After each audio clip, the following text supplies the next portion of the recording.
Hello दोस्तों, चलते हैं अतरंगी सफर पर। ये इस ड्रामे का पार्ट 3 है, जहां हमें सियोनवू को दिखाते हैं, जो कि लास्ट टाइम की ग्रैंडमा की डांट सुनकर मुंह बनाते हुए पहुंच ही गया था रेस्टोरेंट। बट अपने इस एरोगेंस के साथ काम करना इजी नहीं होगा उसके लिए। जहां अब हमें रेस्टोरेंट के मैनेजर को दिखाते हैं, जिसका नाम है ली, और हम इन्हें मैनेजर ली कहेंगे। और वो सियोनवू को देख कहते हैं, वैसे तुम लेट हो गए हो, आगे से ध्यान रखना। और उसे क्लोथ्स चेंज करने को देते हैं, जहाँ सियोनवू लाइक ये कपड़े और मैं पहनूंगा, चांस ही नहीं है। और यूमी को कॉल लगाकर गप्पे लड़ाने लग जाता है। तुम ठीक हो? कल तुम बिना बताए चली गई थी। जो सुन यूमी को याद आता है कि उसकी मॉम ने उसे सियोनवू को कुछ भी बताने से मना किया है, तो यूमी कहती है, नहीं तो तुम बताओ, मैंने सुना है तुम रेस्टोरेंट में काम करने लगे हो। जो सुन सियोनवू कहता है, बिल्कुल नहीं, मैं तो बस उस हिटलर को दिखाने के लिए ये सब नाटक कर रहा हूँ। मुझे क्या ही जरूरत है काम करने की, ये सब कुछ मेरा ही तो है। जहाँ अब इसकी ये सब बातें पीछे खड़े मैनेजर ली भी सुन रहे थे और कहते हैं, तुमने अभी तक क्लोथ्स चेंज नहीं किए हैं। तो ये सियोनवू कहता है, मेरी ग्रैंडमा ने मुझे काम सीखने को भेजा है, ना कि कपड़े चेंज करने को। काम सिखाओ और ये फालतू के रूल्स मुझ पर अप्लाई मत करो। मैं इस रेस्टोरेंट का मालिक हूँ। तो मैनेजर ली कहते हैं, अच्छा तो काम सीखना है ना, तो चलो। जहाँ मैनेजर ली सियोनवू को सामान दिखाते हैं और उसे स्टोरेज रूम में रखने को कहते हैं। जो सुन सियोनवू लाइक, तूने अच्छे से सुना नहीं क्या? मुझे सिर्फ सीखना है, करना नहीं है। और ये काम मैं करूंगा, मैं मालिक हूँ, तेरे जैसा नौकर नहीं। वैसे लगता है अब तू मुझे फायर कर देगा, है ना? तो कर ना। और एटीट्यूड दिखाने लगता है। जहां अब नेक्स्ट हमें गोयुन को दिखाते हैं, जिस पर दुखों का पहाड़ टूट पड़ा था। कंपनी के दिवालिया निकलने की वजह से सभी कर्जदार उनके घर पहुंच जाते हैं, जिनकी भरपाई करने के लिए उन्हें अपना घर और घर की सभी चीजें छोड़नी पड़ती है। जो सब देख गोयुन और यूमी टेंस हो जाते हैं। जहां हमें फिर स्टेप मॉम को दिखाते हैं, और वो बहुत चिल थी, जैसे उन्होंने सब कुछ पहले से ही अरेंज कर रखा हो। जहां यूमी अपनी मॉम से कहती है, मॉम अब हम क्या करेंगे, क्या हमारे पास कुछ भी नहीं बचा? जो सुन स्टेप मॉम गोयुन की तरफ देख कहती है, आखिर तुम्हारे फादर के कर्ज में सब कुछ डूब गया है। जो सुन गोयुन सैड हो जाती है और रूम में जाकर रोने लगती है, जहां फिर इसे अपने भाई इयोनवू के चिल्लाने की आवाज सुनाई देती है। जो सुन गोयुन भागी भागी जाती है, जहां पता चलता है कि स्टेप मॉम ने इयोनवू के पियानो को भी बेच दिया है और इयोनवू पियानो के पीछे क्रेजी है। तो स्टेप मॉम कहती है, इस पागल को ले जाओ यहाँ से, वरना मैं कुछ कर दूंगी। जो सुन गोयुन कहती है, आप ऐसा कैसे कह सकती हैं, आप इतनी बुरी तो नहीं थी। तो स्टेप मॉम यूमी को इयोनवू को बाहर घुमाकर लाने को कहती है, जिसके बाद अब वो अपने चुड़ैलपन पर उतर आती है और कहती है, अब क्या करोगी तुम? तो गोयुन कहती है, क्या मतलब है आपका? तो स्टेप मॉम कहती है, अरे सब कुछ तुम्हारे सामने तो है, अब इतनी अनजान भी मत बनो। तुम अपना और अपने भाई इयोनवू को लेकर चली जाओ यहाँ से, क्योंकि मैं तुम्हें और तुम्हारे उस पागल भाई को नहीं संभाल सकती। जो सुन गोयुन तो शॉक हो जाती है और कहती है, मैं कहाँ जाऊंगी अपने भाई को लेकर, हम तो एक फैमिली है ना। तो स्टेप मॉम कहती है, तुम चाहती क्या हो कि उस पागल को मैं अपने साथ रख लूं? ऐसा बिल्कुल नहीं हो सकता, जब तक वहां यूमी भी आ जाती है, क्योंकि वो अपना वॉलेट भूल गई थी। जहां फिर गोयुन कहती है, ठीक है, फिर हम दोनों आज ही अभी यहाँ से चले जाएंगे, और बैग पैक करने चली जाती है। जो सब कुछ देख यूमी अपनी मॉम से कहती है, आप ऐसा क्यों कर रहे हो, वो दोनों कहाँ जाएंगे? जिस पर स्टेप मॉम कहती है, वो दोनों कहीं भी जाएं, हमें उससे क्या मतलब, तुम बस अपने और सियोनवू के बारे में सोचो। जो सुन यूमी तो चुप हो जाती है और दरवाजे पर खड़ी होकर चुपचाप गोयुन और इयोनवू को जाते देखने लगती है। जहां स्टेप मॉम आकर गोयुन को थोड़े बहुत मनी पकड़ा कर कहती है, अब मैं इतनी बुरी भी नहीं हूँ, देखो अब ले भी लो। जहां गोयुन को अपनी सेल्फ रिस्पेक्ट को साइड में रखकर मनी लेने पड़ते हैं, ताकि वो अपना और अपने भाई का टेक केयर कर सके, और आंखों में आंसू लेकर चली जाती है। जहां बेचारा इयोनवू जाते जाते भी कहता है, मॉम मैं आपसे मिलने आता रहूंगा। जो सुन यूमी का तो दिल जैसे रोने लगता है, और स्टेप मॉम के पत्थर दिल को तो जैसे कोई फर्क ही नहीं पड़ता है। जहां गोयुन होटल चली जाती है, जहां यूनवू कंफर्टेबल नहीं था और गोयुन से कहता है, मॉम के पास चलते हैं ना, यूमी ने प्रॉमिस किया था वो मुझे बर्गर खिलाएगी, और वो परेशान होने लगता है, वो कहाँ है? बट इन सब का गोयुन के पास कोई आंसर नहीं था, पर वो फिर भी युनवू को मना लेती है और दूसरे दिन रेंट पर घर देखने भी जाती है। बट उसके बजट में कोई घर मिलता ही नहीं है। जहां अब वो अपने भाई को लेकर जेनी के घर जाती है और उनसे युनवू का ध्यान रखने को कहती है। जैसे ही उसे जॉब मिल जाएगी तो वो अपने भाई को लेकर चली जाएगी। जहां जेनी और जेनी की मम दोनों को ही कोई प्रॉब्लम नहीं थी, बट वहां भी गोयुन का बैड लक उन्हें रहने नहीं देता। युनवू अचानक से सभी तोड़फोड़ करने लग जाता है, जो देख जेनी और उसकी मॉम उसे रोकते हुए उससे डांटने लग जाती है और मारती भी है। जो सब कुछ गोयुन भी देख लेती है और युनवू को ऐसे दुखी होता देख उनका घर भी छोड़ देती है। जहाँ अब सीन शिफ्ट होता है ग्रैंडमा पर, जहाँ मैनेजर ली आकर कहते हैं, मुझे माफ करना प्रेसिडेंट, बट सियोनवू का काम में बिल्कुल मन नहीं है। तो ग्रैंडमा कहती है, तो तुम्हें उसे सिखाना चाहिए। देखो, तुम उस पर कोई भी फेवर नहीं करोगे, वो भी तुम्हारे लिए दूसरे एम्प्लॉयज की तरह ही है, जैसे सब हैं। जिसके बाद अब हमें नेक्स्ट ग्रैंडमा के एडवोकेट मिस्टर पार्क को दिखाते हैं, जिन्हें जब पता चलता है कि सियोनवू ने रेस्टोरेंट ज्वाइन किया है तो वो टेंशन में आ जाते हैं और सीधा जाकर अपने बेटे जुन को रेस्टोरेंट मिलकर समझाने लग जाते हैं, देखो अब तुम्हें भी कंपनी ज्वाइन कर लेनी चाहिए, वरना ग्रैंडमा सारा कुछ फूड कंपनी सियोनवू को दे देगी। जो सुन जुन गोयुन की बात याद कर कहता है, तो करने दो ना, हमें क्या।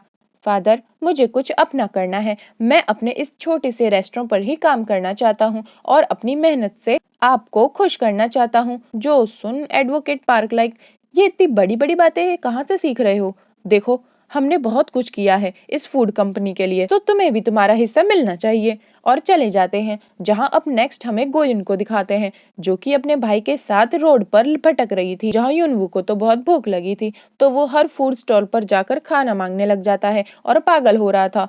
जो देख गोयुन उसे बर्गर खिलाने लाती है, जिससे वो शांत हो जाता है। बट यहाँ गोयुन कुछ नहीं खाती और परेशान रहती है। जिसके बाद अब हमें गोयुन और इयोनवू को सोना में दिखाते हैं, बट वहाँ भी गोयुन का बैड लक उसे शांति से रहने नहीं देता। जब गोयुन और इयोनवू सो रहे थे, तब इयोनवू फिर से बच्चों के साथ लड़ाई करने लग जाता है, जहाँ उन बच्चों का गार्डियन आकर युनवू को मारने लगता है। जहाँ फिर नेक्स्ट गोयुन की भी नींद खुल जाती है और वो भागी भागी अपने भाई को बचाने आ जाती है और माफी मांगने लगती है जो भी उसकी वजह से हुआ, और रोने लगती है। जहाँ फिर गोयुन को रियलाइज होता है कि उसका मनी एनवेलप उसके पास नहीं है और वो और भी ज्यादा परेशान हो जाती है और उन्हें वहां से भी जाना पड़ता है। तो युनवू अपनी सिस्टर का हाथ पकड़कर कहता है, चलो ना नूना, डैड के पास चलते हैं, मैं उन्हें बहुत मिस करता हूँ। जो सुन गोयुन की हिम्मत टूट जाती है और वो रोते रोते कहती है, हाँ, यहाँ अब हमारा है ही कौन। और फिर सुसाइड करने का सोचती है और युनवू को लेकर हाई प्लेस पर खड़ी हो जाती है, जहाँ युनवू कहता है, हम यहाँ क्या कर रहे हैं? तो गोयुन कहती है, हम यहाँ से उड़ते उड़ते हमारे मम्मी पापा के पास जाएंगे। जो सुन बेचारा युनवू तैयार हो जाता है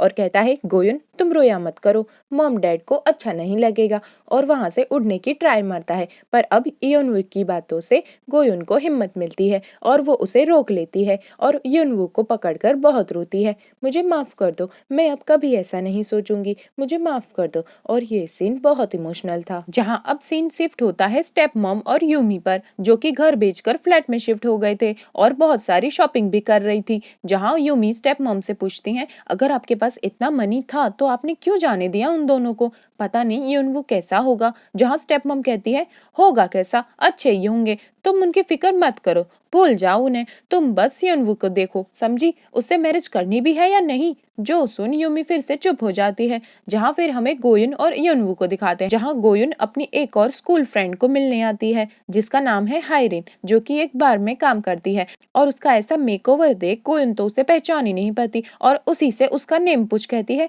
क्या यहाँ कोई हायरिन नाम की लड़की है? जो देख हायरिन तो पहले उसे मारती है और युनवू के साथ फ्रैंक हो कहती है, चलो एक और कार्ड गेम हो जाए। जो सुन युनवू कहता है, कार्ड गेम, ये तो हायरिन है। जो देख हायरिन कहती है, देखो गोयुन, तुमसे अच्छी तो तुम्हारे ब्रदर की मेमोरी है। और एक दूसरे को इतने सालों बाद देख खुश होकर हक करती हैं। जिसके बाद गोयुन हायरिन को अपनी सारी प्रॉब्लम्स शेयर करती है और कहती है, अगर तुम कोई हेल्प नहीं कर सकती तो कह देना, हम चले जाएंगे। जो सुन हायरिन फिर से उसे एक मारती है, कहती है, तुमने मुझे समझ क्या रखा है? वो तुम ही थी ना जिसने अपने फादर से कहकर मेरी स्कूल और ट्यूशन की फीस पे की थी ताकि मेरी पढ़ाई का कोई लॉस ना हो, तो तुम ऐसा सोच भी कैसे सकती हो? और फिर गोयुन और युनवू को लेकर अपने रूम पर पहुंचती है, जहां उसके साथ उसका बॉयफ्रेंड भी रहता है। जो देख गोयुन अनकंफर्टेबल फील करती है और कहती है, शायद हमारे यहाँ रहने से तुम्हें परेशानी होगी।